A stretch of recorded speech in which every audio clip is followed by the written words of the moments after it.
Quoi ça? Ben non! Qu'est-ce que c'est ça? Tu viens de trouver ça là?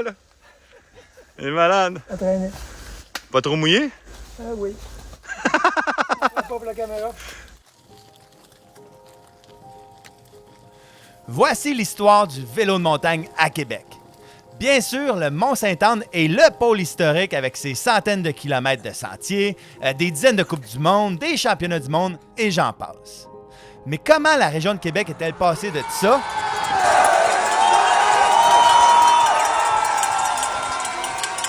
à un des plus gros pôles de vélo de montagne au Canada, avec des sites mythiques comme Vallée-Bras-du-Nord, Sentier du Moulin, Empire 47. Comment ça se fait qu'aujourd'hui, il y a des touristes de partout dans le monde qui viennent rouler dans la région de Québec? Pour trouver la réponse, j'ai été à la rencontre d'un des grands bâtisseurs du vélo au Québec, Gilles Morneau. Il m'a donné rendez-vous en plein cœur d'un quartier résidentiel de la ville de Québec pour aller rouler avec son vieux chum, Éric Gagnon. Hey, salut! Hey! Ça va? Tu cherchais-tu ton vélo des années 80? J'ai jamais trouvé de quoi. Oui, il est sorti de mien. Wow! Oui. Avec les rayons, sont-tu... Ça, c'est des roues Crossmax. C'était la norme dans le temps. Là. Ah ouais, hein? Ah, Quand oui. ça a sorti, là. Si t'avais pas des Crossmax, t'étais pas dedans. Je m'appelle Gilles Morneau, j'ai 66 ans et je suis impliqué à Vallée-Bras-du-Nord depuis 2007. À quelle heure? On est où? À Saint-Émile. Saint-Émile? Où c'est que ça a tout commencé? Ouais. Tout arrivait de Chicoutimi, Ouais, puis il n'y avait pas de sentier ici. Tu habitais ici à Saint-Émile. exact. J'étais à 5 minutes de vélo. Fait que, on avait ce petit boisé-là à côté. Puis on s'est rendu compte que je n'étais pas le seul, parce qu'on s'est pas concerté. Là. Non, Au non, début, c'est ça. là, on s'est croisés. Il y avait Jérôme Sans Façon aussi, Ouais. qui en faisait de son côté, la Jenny Note, puis tout ça. Ça, c'était en quelle année, mettons? C'était en 2004. OK. Fait que voilà 20 ans, on s'en va rouler des trails de 20 ans. Ouais. Let's go! Yes, sir!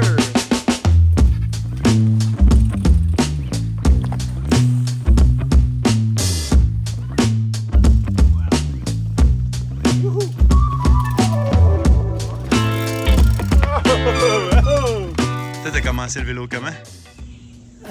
Toujours fait du vélo de montagne. Les premiers vélos qui ont sorti en 84, 85, on s'était acheté ça avec ma blonde.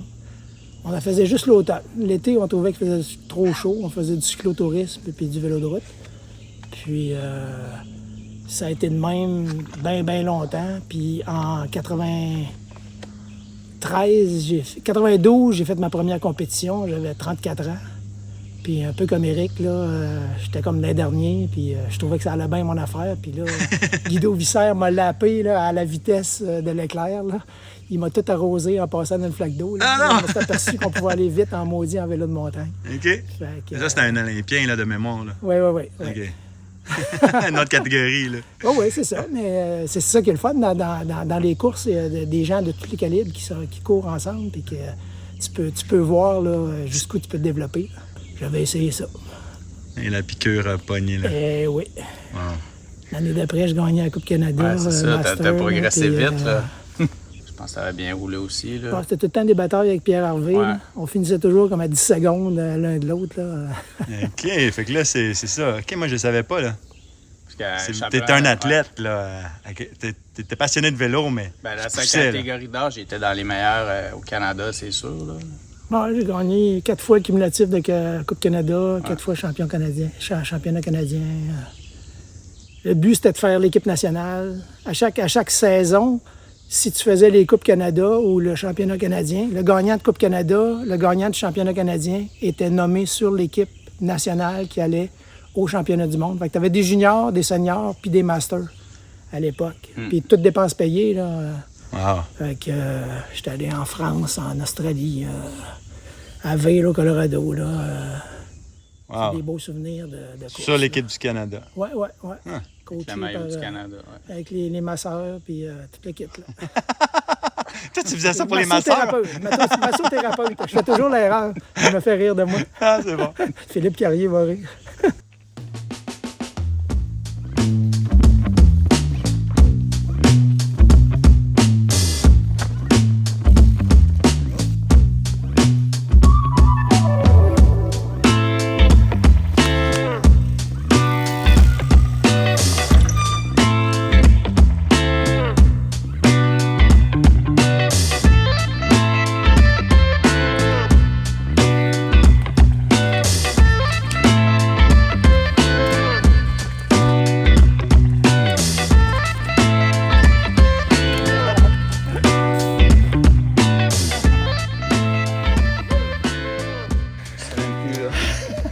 Ah, des plus roulés. C'était une des tiennes, je sais pas si elle est encore au mieux, là, au pire. J'ai C'était checké hier, 16 km. j'ai trouvé une carte, là. Tu dois avoir ça aussi. Les anciennes cartes? Ouais, j'ai ça quelque part dans mon ordi. C'était écrit dessus, là. Ne roulez pas 24 heures après une Après une pluie, pluie. là. Ouais. Participer au corvée. Ouais. Mais tu sais, assez vite, on s'est rendu compte qu'il y avait vraiment un beau potentiel ici. Puis tu sais, oui, au début, on partait chacun notre bord, on faisait des trails. On n'avait pas l'autorisation nécessairement. Mais tu sais, assez vite, là, entre autres moi puis Gilles, Gilles surtout, là, mais je l'ai aidé. On a fait des démarches pour faire de quoi d'officiel ici, là, tu sais. Puis, Puis on avait demandé au propriétaire, là, M. Thériault, là, lui, il planifiait de construire des rues ici. Là, fait qu'il nous avait dit faites ce que vous voulez, dans 2 ans, ça va être construit. ah ouais. Puis est arrivé le règlement de contrôle intérimaire pour la protection des bassins versants. Fait que là, ça l'a changé la donne pour lui. Là, puis OK. il n'a pas été capable de construire. Fait que, Ah, OK. c'est pour ça que les sentiers sont encore là. OK. Sinon, ça serait toutes des maisons. Puis, admettons, comme vous avez bâti ici, pendant combien d'années? C'était un 2 ans. Tu sais, on courait, là, nous, là, toutes les fins de semaine. On était des coureurs de cross-country. On se promenait partout dans la province. On faisait des courses les soirs de semaine aussi. Fait qu'on n'avait pas le temps de faire des trails vraiment l'été, là. Fait que c'était l'automne, quand la saison de course était finie. Mais je pense qu'on a vraiment eu 2 gros automnes, là, en 2004 et en 2005, là, qu'on a développé ça, là, une quinzaine de kilomètres. Puis, pourquoi est-ce qu'après ça, vous avez arrêté? C'est quoi qui est arrivé en 2005 ou 2006? On s'est aperçu que c'était difficile d'avoir les droits de passage ici. Là. On a comme commencé par mettre les sentiers, puis ensuite demander les droits. On s'est aperçu qu'on s'embarquait dans quelque chose de compliqué. Fait que là, est arrivée la vallée Bras-du-Nord, pour moi en tout cas, là, où là, on était organisé, puis on savait qu'on avait toutes les autorisations, puis là, on a développé à partir de ça. Puis Sentier du Moulin aussi est apparu, là. On a eu une course là-bas. Moi, c'est mon club qui organisait la course. J'ai découvert ça. Je trouvais ça un peu plus loin, mais je regardais des courriels hier, puis Gilles, à un moment donné, il écrit « Je te nomme responsable du projet Sentier du Moulin ». Ah ouais? Fait que là, il m'a donné le mandat en 2006, puis j'ai pas lâché. Fait qu'on peut vraiment... J'avais l'autorité pour te mandater. Non, mais c'est parce que il y avait aussi La dans le fond, DSVMQ. ça fourmillait un peu le développement partout dans la province, là. Puis il y avait un groupe là, qui s'est formé là, en Estrie, Montréal, là, l'Association de développement des sentiers de vélo de montagne. Puis nous, on a embarqué là-dedans, s'était impliqué, fait qu'on était en contact là, avec toute une communauté partout dans la province là, qui partait des projets. On se parlait de nos enjeux, nos difficultés, puis tout ça, comment on s'entraidait. Puis Gilles y a été nommé par défaut là, le représentant pour la région de Québec de la DSVMQ. Fait que quand il y avait un projet potentiel, ben ça nous retombait entre les mains. On allait voir le potentiel, puis tout ça. Fait que c'est comme ça que ça a un peu démarré. Là. Ailleurs dans le monde, à l'époque, c'était des grands sentiers, justement, qui allaient d'un point à l'autre, puis qui étaient entretenus avec des corvées par les clubs locaux. Puis on voulait comme reproduire cette dynamique-là ici, mais ça a comme pas fonctionné. On s'est aperçu qu'on était mieux de faire payer les gens pour rouler dans un secteur, puis avec les sous ramassés et les subventions, continuer de développer le secteur. Ouais. Fait que ça c'est comme un modèle québécois là, qui est différent. La qualité, là, puis c'est ça. Tu payes, mais tu es sûr d'avoir des maudits beaux sentiers. On était dans les précurseurs avec ce modèle-là, là, en Europe, là, en Écosse, en Norvège, c'est le même modèle aussi, là, payant. Là. Puis je sais que dans ceux que c'est gratuit, c'est pas toujours évident non plus. Là. Puis non, c'est ça. Tu vas au... L'entretien, laisser désirer. L'entretien va en fonction de l'intérêt des plus motivés. Ouais. Exactement. Puis les gens aiment mieux développer des nouvelles trails que d'entretenir les anciennes trails. C'est sûr. Fait que tu vas à Whistler, puis les trails que tu faisais il y a 10 ans, tu y vas, mais ils sont complètement détruites. Là.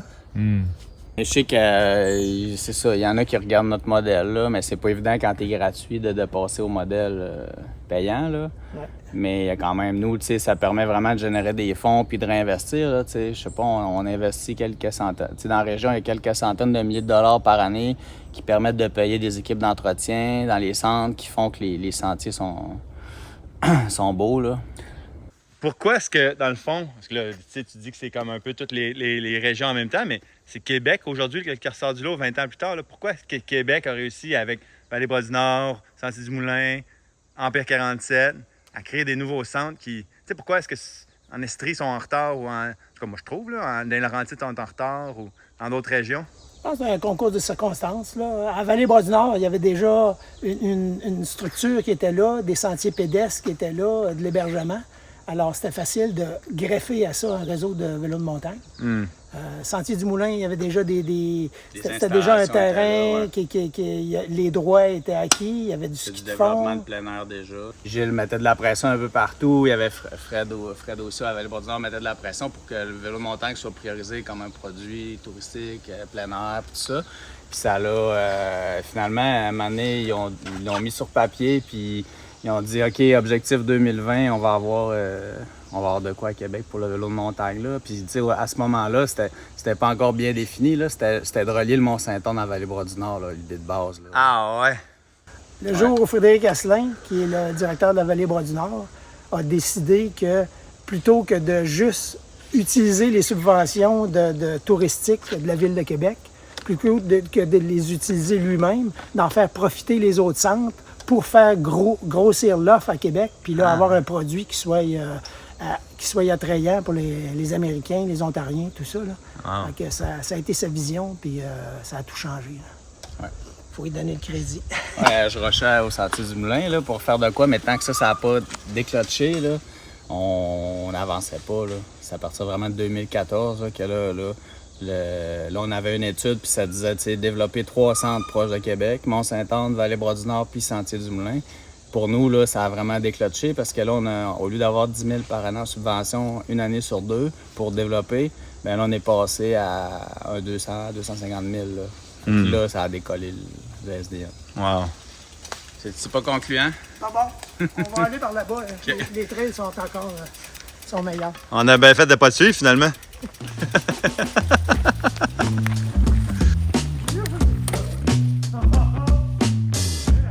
Là, René, on arrive à la ZAC. Une trail que je suis venu faire quand mon petit gars, Zachary, avait 2-3 ans.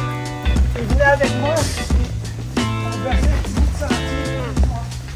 Ah ouais?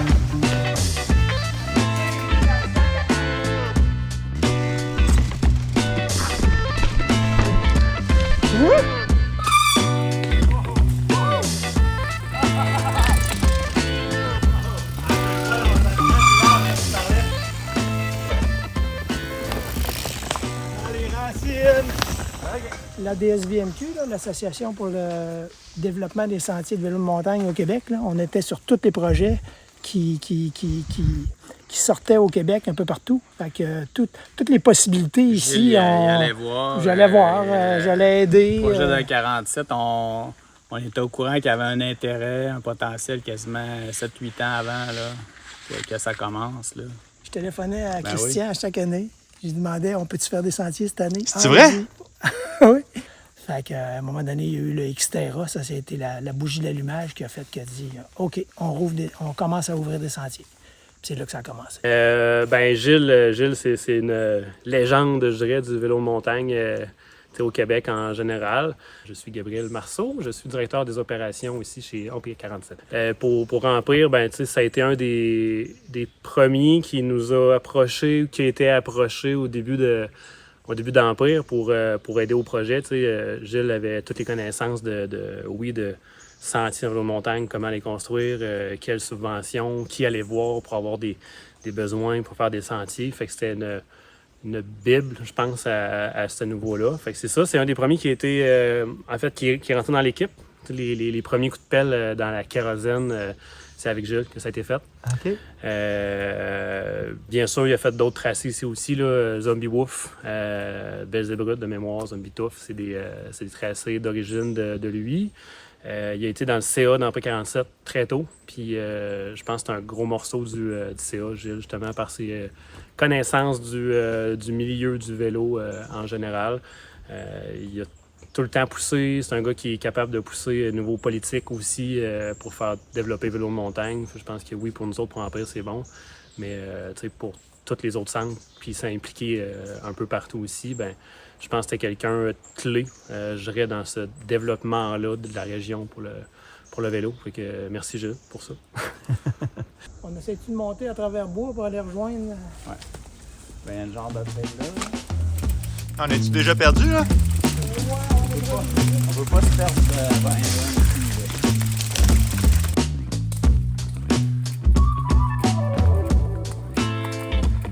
Ça s'appelait comment ici? La Roche-Martel. c'est même ça map, je pense. Là. Oh, Ces oui, maps-là, c'est un un lieu gros, connu de tous les Saint-Émiliois. OK. Mettons, dans les bonnes années, il y avait combien de monde qui venait rouler ici ou qui participait à créer le site qu'on est? Qui participaient? Ouais. 10? 5? Ah, OK. OK. C'est ça, il y avait comme un groupe, là, un petit groupe. Puis, mais on avait fait quelques corvées. Des fois, on était 15-20, là, je pense. Là. Mais c'est ça, c'était 4-5 personnes plus impliquées là, pour planifier. C'était difficile d'avoir des gens à oui. nos corvées. Là. Puis qui roulait, admettons, c'était en centaines de personnes? Ou? Ah, oui. Il y avait du monde de l'extérieur. Là. C'était rendu qu'il y avait du monde de l'extérieur de la région qui venait. C'était comme la seule place qui avait des single tracks. Là. OK, c'était ça la nouveauté. Sinon, avant ça, les gens roulaient des genres de chemins de 4 roues ou quoi? Exactement.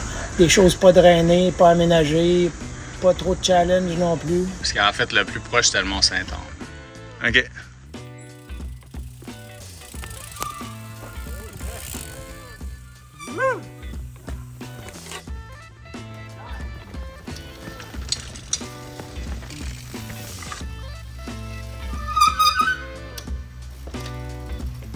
Ah, merci! Yes, sir! Merci d'avoir fait découvrir ça.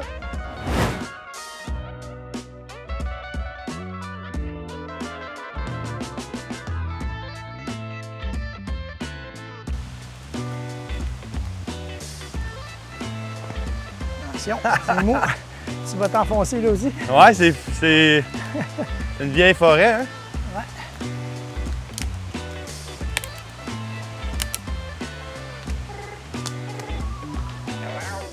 C'est l'aventure, man! On voit pas ce qu'on marche. On va voir un nouveau point de vue, un sentier projeté dans le futur. Un ajout au circuit des Nelson. Attention de la merde ici aussi. OK. Elle est plus vieille. Ouf, on approche? Oui, on arrive à Rivière. Tu l'entends, là? Elle est pas loin. Ça se voyage bien quand même, mais ça prend les 4 membres.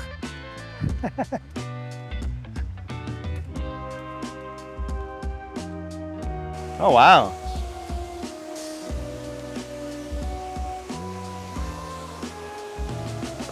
Oh! Quand même pas pire. Hey! Wouh! Wow! Ouais, Ben non, hey, c'est malade! ouais. Il y a ça, des belles roches qu'on pourrait déplacer. Wow! Belle grosse flatte, là. Imagine, arriver ici en vélo, là, face à ça, là. Wow! Même émerveillement qu'à Chute-à-Gilles ou dans Légende ou les genres de trip bras du Nord.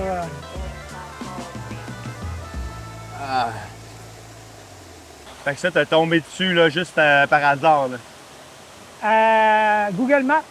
Ah À Google Maps, quand tu vois du blanc, là, Ouais, ça veut dire qu'il y a des chutes. ouais. Je me suis dit, il faut aller explorer ce bout-là. Ah ouais. Fait que, j'ai été épaté. Il y a celle-là, il y en a d'autres plus basses, des plus petites, il y en a une plus grosse, plus haut. Ça, je veux que ce soit un sentier qu'on fasse en montant. Pas comme la Nelson Sud, on longe des chutes, mais en descendant, puis le flow du sentier est le fun, fait que t'as comme pas le temps d'en profiter, là. Ouais, Fait que celle-là, je veux que le monde en profite, là. ouais. Ici, t'as une expérience d'aventure. Puis une partie de l'aventure, ben, c'est la distance. C'est bon que vous preniez le terrain comme il vous le propose. Tu sais, comme le terrain te propose ça, une destination d'aventure, puis c'est ça que tu crées, là.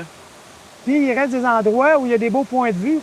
Tu sais, la plupart des sentiers sont au creux de la vallée, fait qu'on a des points de vue en regardant par en haut. Mais il y a moyen d'avoir des points de vue où là, tu domines le paysage. Là. J'ai tout un autre sentier d'à peu près 20 km de tracé où là, tu as une dizaine de points de vue, mais que sur le dessus d'une falaise, puis tu vois la vallée en bas. Là. Ouais. Donc ça c'est un autre style de sentier là, Ouais. qui serait intéressant. Là. Wow. Que tu pars pour une journée, puis tu fais juste ce sentier-là, puis t'en as assez pour ta journée. Wow. C'est incroyable. C'est hâte, tu sais, que dans le fond, il en reste des shit de même à découvrir, là. Ah oui, c'est ça, on en a plein en banque, là. Il reste juste à prendre le temps de faire les sentiers. Là.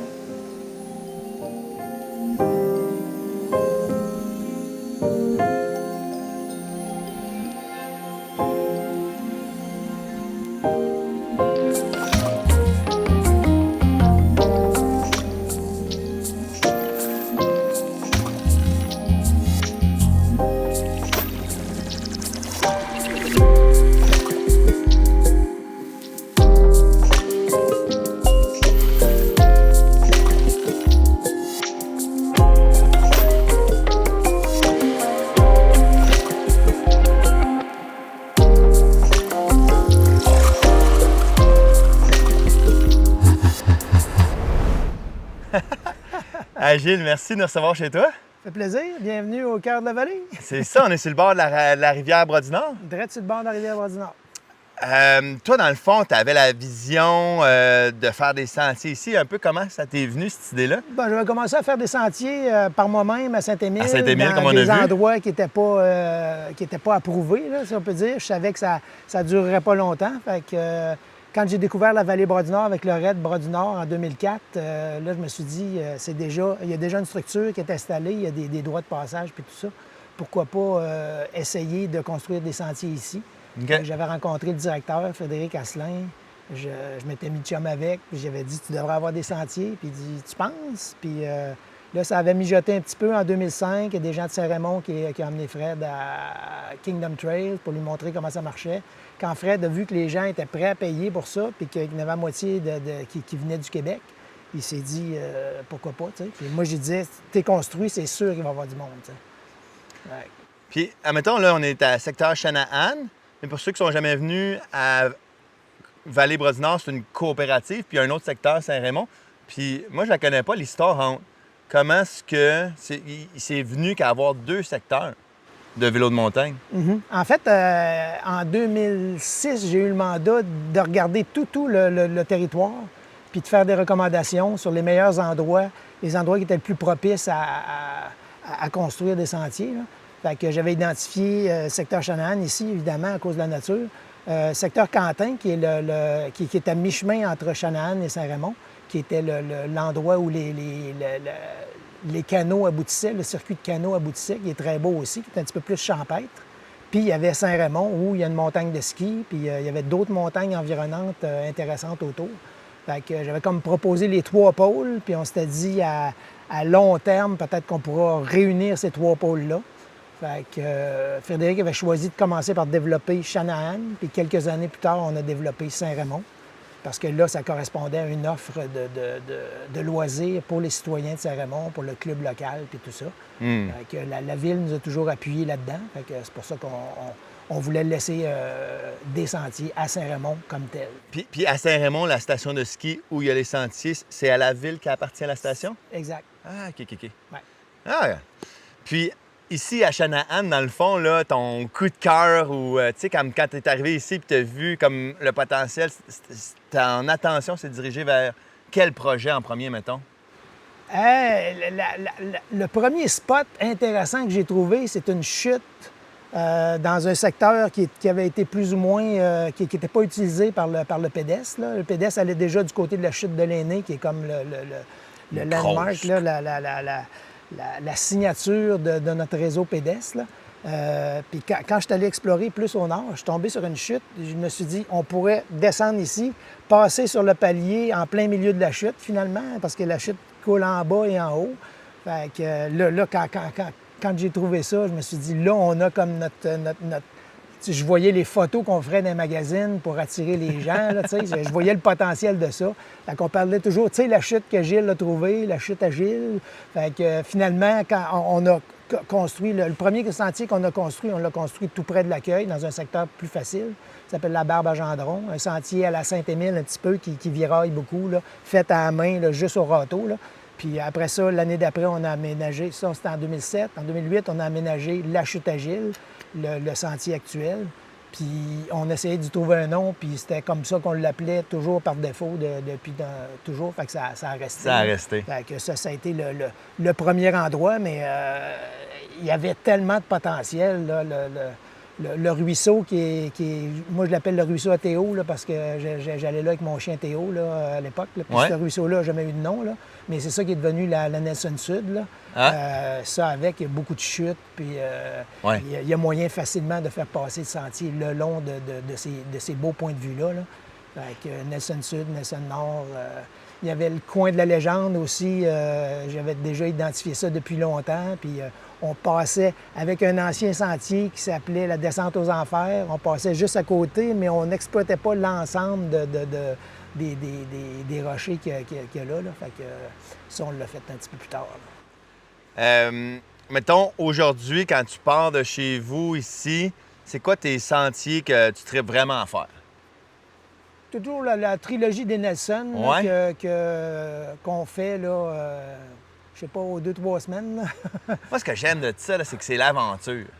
Tu sais, c'est comme un sentier que c'est pas banal, c'est pas juste de faire du vélo, c'est vraiment tu pars à l'aventure des Trois Nelson. Là. Exactement. Ben, Tu as c'est quand même l'impression comme de t'en aller au 35 milieu de nulle kilomètres. part. Tu as l'impression d'aller loin, là, puis tu pars pour longtemps. Là, C'est ça. Ce qu'ils appelaient les Epic Rides. Là, OK. on l'avait vu, tu sais, dans le temps, il y avait les Epic Rides de IMBA là, qui répertoriaient certains endroits, surtout aux États-Unis, là, certains sentiers qui étaient comme... qui avaient un potentiel, là, justement, que tu pars pour longtemps, puis que tu es émerveillé, puis que tu découvres un coin de pays. Là. Fait que, c'était dans cet esprit-là qu'on avait construit les Trois Nelson. Là. Y avait-tu déjà eu un autre endroit dans le monde qui t'avait inspiré pour les Nelson ou... Non, je Pas pense que spécifiquement. le paysage est là, puis ma façon de repérer ici, là, c'est commencer par me promener vraiment au hasard, vraiment quadriller tout le territoire, puis identifier les endroits, tu sais, un beau rocher, une belle chute, une cascade, un endroit où tu as une vue. Fait que je commence par identifier tous ces points-là. Puis après ça, on trouve le meilleur moyen de les raccorder pour faire un sentier intéressant. Là. C'est un peu ça, la stratégie. Là. Une fois, mettons, que tu as ton tracé, c'est quoi la prochaine étape, mettons, pour la construction? Je place des flags, des petits flags par terre. Puis après ça, au début, c'était l'équipe de jeunes en réinsertion de la Vallée-Bras-du-Nord. Là. On a toujours eu une équipe, là, un projet là, social, là, de réinsertion sociale. Fait que c'est eux qui ont aménagé les premiers sentiers là, pendant les 3-4 premières années. Puis après ça, on donne ça à des entrepreneurs ou l'équipe de constructeurs de la vallée comme telle. Les employés là, directs. c'est eux qui rentrent avec la machinerie puis qui aménagent le sentier. Puis, admettons, tu sais, comme, est-ce qu'aujourd'hui, tu fais encore du développement de nouveaux sentiers pour Vallée-Bras-du-Nord? J'ai déjà, dans les cartons, là, peut-être une trentaine de kilomètres de sentiers. T'as trop pris d'avance, dans le fond. Exactement. Puis là, on a décidé de développer le secteur gravité. Ouais. Puis là, quand on tombe dans le gravité, là, c'est du flow, c'est des sauts. Puis là, ça, c'est pas ma spécialité C'est à moi. d'autres Là, choses. je laisse ça aux experts. Là. Ouais. Austin d'Avignon, là, c'est notre expert. Puis il n'y a personne qui peut le faire mieux que lui. Là. Fait que là, le secteur gravité, admettons, c'est la montée des boas, la Godzilla, Octopus, Kraken. C'est ça. ça Pour qu'on l'instant, parle. c'est ça. Il va Ouais. en avoir des nouvelles qui vont se rajouter. OK. La montée des boas, c'est moi qui l'ai faite avec Antoine Ouais. de la Vallée-Bras-du-Nord. là. Ouais. Parce que ça, c'était en montant. Fait que là, c'était plus facile de... On avait fait un épisode là-dessus, là, pour aller voir. Fait que là, en plus de faire le design des sentiers ou de la préparation des sentiers, c'est quoi ton rôle, dans le fond, à Vallée-Bras-du-Nord? Bien, Fred m'a embarqué dans le conseil d'administration assez rapidement. Puis, je suis passé d'administrateur à vice-président à président il y a quelques années. Là. Fait que ça, c'est quand même important. Là. C'est nous, c'est le conseil d'administration qui voit là, à la vision pour les années futures, puis qui veille à ce que l'équipe en place gère bien la vallée. Là. Fait que, ça, c'est ce que je fais maintenant. C'est plus, c'est aussi une fonction honorifique, si on peut dire. Là. Quand il y a des conférences de presse, des lancements, tout ça, il faut être là. Ça, c'est la partie que j'aime moins, là, mais il faut le faire. Là. Fait que, ouais, mais puis dans le fond, tu sais, comme la vallée est en santé, ben tu sais, comme c'est toutes des petites additions qui font la différence. Exactement. La vallée a beaucoup de volets. Là. C'est du canot, de la via ferrata, de la randonnée pédestre, du vélo, là, avec, de l'hébergement. Il faut voir ce que tout ça roule rondement, puis s'assurer que ça devienne rentable. Là. On fonctionne beaucoup avec des subventions pour la construction des sentiers, mais on vise toujours la rentabilité là, pour que ça devienne, que ça dure longtemps. Mettons ta vision de la vallée Bras-du-Nord dans un horizon moyen, là, 5 ans, mettons, ça serait quoi, 5 à 10 ans? Je pense que ça va continuer à se développer comme ça, puis il ne faut pas viser une croissance, la croissance pour la croissance. Là. On dit que c'est la philosophie de la cellule cancéreuse. Si tu es trop gros, le produit ne sera pas le même. Toujours veiller à garder un produit, une expérience à nos clients qui soit la meilleure. T'sais. Comme ça fait longtemps qu'on avait un camping, mais on n'avait pas de bloc sanitaire. Les gens ne pouvaient pas prendre de douche. Fait que ça fait longtemps que c'est dans un carton, puis là, ça va se réaliser cet automne. OK. Fait qu'on a aussi rénové notre pavillon pour le côté nautique. Aujourd'hui, on inaugure notre nouveau pavillon nautique et tout notre produit nautique. Alors, tous les dignitaires, tous ceux qui ont collaboré financièrement au projet sont là pour la grande inauguration.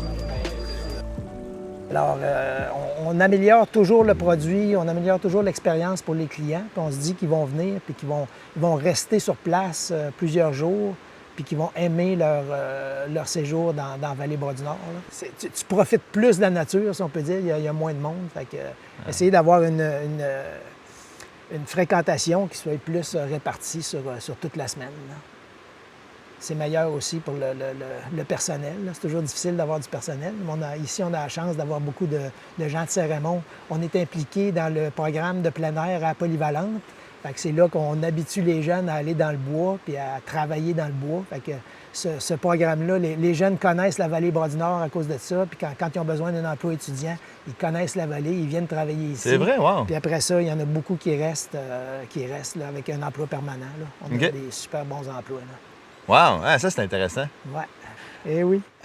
Puis là, si tu avais à m'amener à... Parce que pour un tournage, on n'a pas le temps, je suppose, de faire les 3 Nelson. Si tu avais à m'amener à faire un seul sentier aujourd'hui, ce serait lequel que tu choisirais? Bien, je pense celui qui a le plus beau condensé de plus beaux passages puis de paysages. Là, on va aller faire Nelson Nord et Nelson Sud. Là. Ça, je pense que c'est gagnant. Hey, super!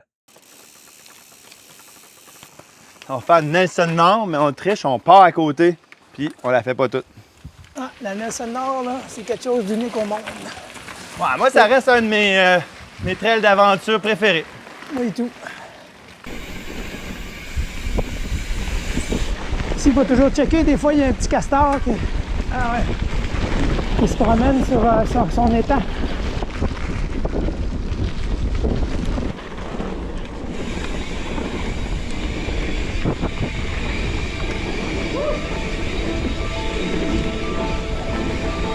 J'ai le petit bout qui a été fait l'an passé.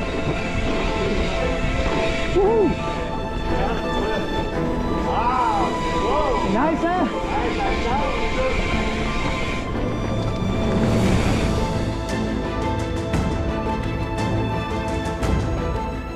Quand j'ai exploré la vallée pour la première fois, j'étais sûr qu'on était capable, avec le paysage, avec le terrain qu'on avait, d'arriver à quelque chose qui accote tout ce qui se fait partout dans le monde. Puis c'était à ça qu'on est arrivé. La vallée a grossi à chaque année. On rajoute toujours des sentiers. On se ramasse avec un cheptel de sentiers qui est quand même assez élevé. Puis on ne peut pas toujours faire grossir les équipes d'entretien. C'est là que le bénévolat entre en ligne de compte. Puis c'est super important, là. Si on veut continuer à développer, il faut que les gens s'impliquent et qu'ils qui aident à l'entretien, qui aident à la construction. C'est toujours plus fun de construire un nouveau sentier, mais de l'entretenir aussi, c'est valorisant. Depuis le début, il y a toujours eu du bénévolat à Vallée-Bras-du-Nord, que ce soit le conseil d'administration qui est entièrement bénévole, ou que ce soit les corvées qui sont organisées chaque année, particulièrement cette année avec Fred Germain qui a pris ça en main avec l'application des guides de Pat Perrault. Ça fait partie de l'ADN de la vallée.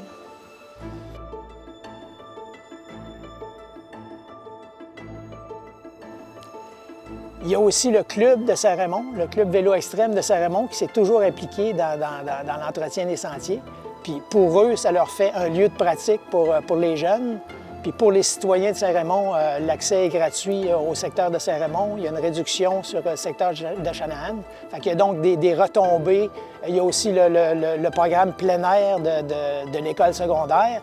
Fait que c'est toutes des retombées pour la communauté. Ça. En plus, c'est des retombées sociales, si on peut dire. Là. Tandis qu'il y a des retombées économiques, évidemment, pour tous les commerçants et les jobs qui sont créés. Là. Mais il y a aussi une retombée sociale pour garder le monde en forme. Je suis particulièrement fier d'avoir fait partie de l'équipe qui a développé le produit à Vallée-Bras-du-Nord parce que maintenant, c'est un produit qui est reconnu mondialement. Je m'appelle Gilles Morneau, j'ai 66 ans et je suis impliqué à Vallée-Bras-du-Nord depuis 2007.